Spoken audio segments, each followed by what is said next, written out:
Jamen, kultur og Rotary er to sammenhængende størrelser.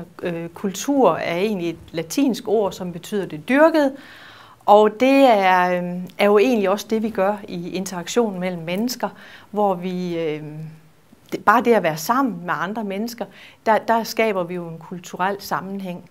Både gennem vores arbejde og vores familierelationer og vores i det hele taget kulturelle baggrund, der skaber vi nogle nye interaktioner med de andre mennesker.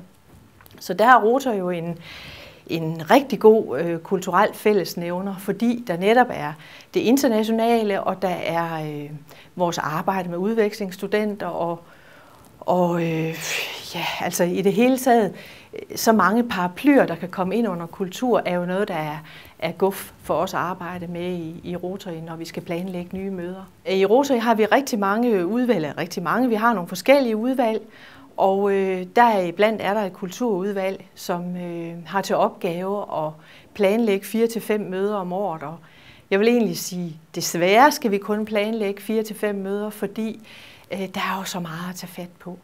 For kultur er jo ikke kun, det er jo ikke det, der hænger på væggene. Kultur er jo politik og sport, videnskab, film og musik og børn og unge og folk fra andre folkeslag har jo også en kulturel baggrund, så der er så rigtig mange ting at tage fat på.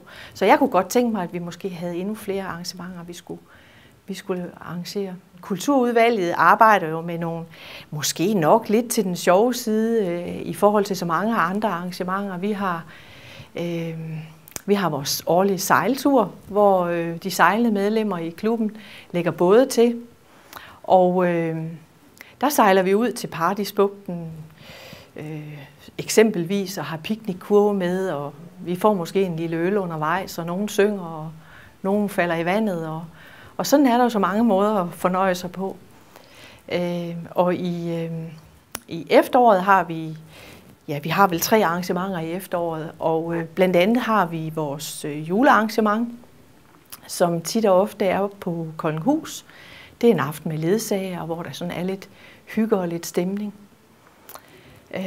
Vi har også fat i sporten, og det kan være vores egne sportslige udøvelser. Det er måske ikke helt så seriøst, måske i nogens øjne, men det handler om go-kart og golfturneringer.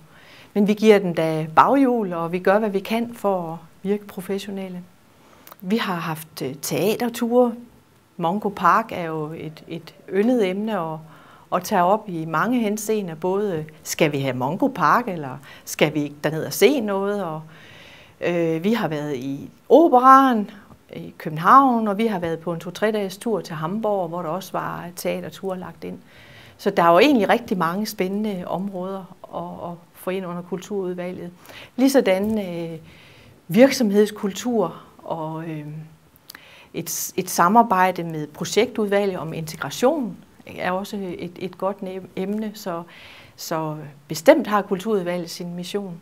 Ja, men man lærer jo at forholde sig til andre synspunkter, og vi har nogle debataftener, hvor vi kalder det eksempelvis Højlunds Forsamlingshus.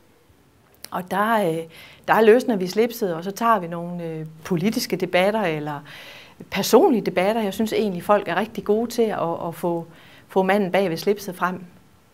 Så jeg tror egentlig, at de kulturaktiviteter, der er i klubben, er af stor betydning for medlemmerne. Det er ikke altid helt vildt seriøst, og det kan også være brandhamrende seriøst. Jeg tror, at alle får noget ud af det, fordi bredden er så stor.